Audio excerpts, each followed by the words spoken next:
Hey, I'm Aria with Emerald Bay Outdoor Academy. This video is all about packing, what to pack and how to pack so that you can be nice and comfortable for all of the activities you'll do here at Emerald Bay.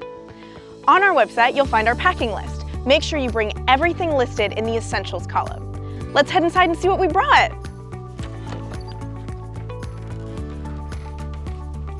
You'll be sleeping on a bunk with a mattress. At minimum, you'll need a sleeping bag and a pillow, or a comforter and a pillow. Some people like to bring a fitted sheet to put on their mattress as well. Pack your clothing in layers, as it can get chilly during the night and very warm during the day. For tops, you'll need t-shirts, a long sleeve shirt, a hoodie or a sweatshirt, and a jacket. For bottoms, pack shorts and at least one pair of long pants, such as jeans. For water activities, make sure to pack your swimsuit. You should pack more pairs of socks and underwear than the number of days you're going to be here, so that you can change after water activities. For 3-day programs, we recommend bringing 4 pairs.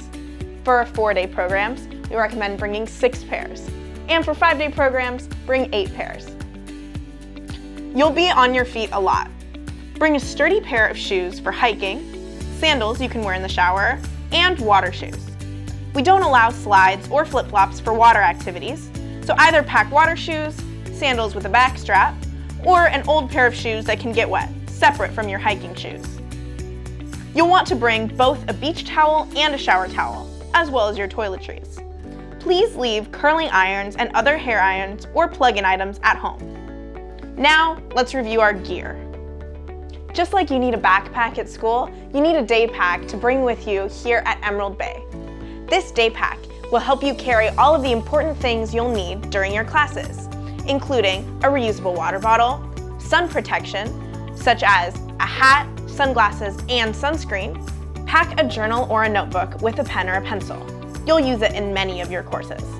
And if you have it, bring a flashlight. Some other optional items you might want to bring are a camera, binoculars, spending money for the ship store, and a combination lock for your locker. Lastly, you'll want to make sure that your students are able to carry all their own luggage, since they'll be loading and unloading it from the boat and walking a few hundred yards from the pier to their cabin or campsite. It's a good idea to have them practice carrying it all at home so that they are prepared for arrival day. Home sweet home!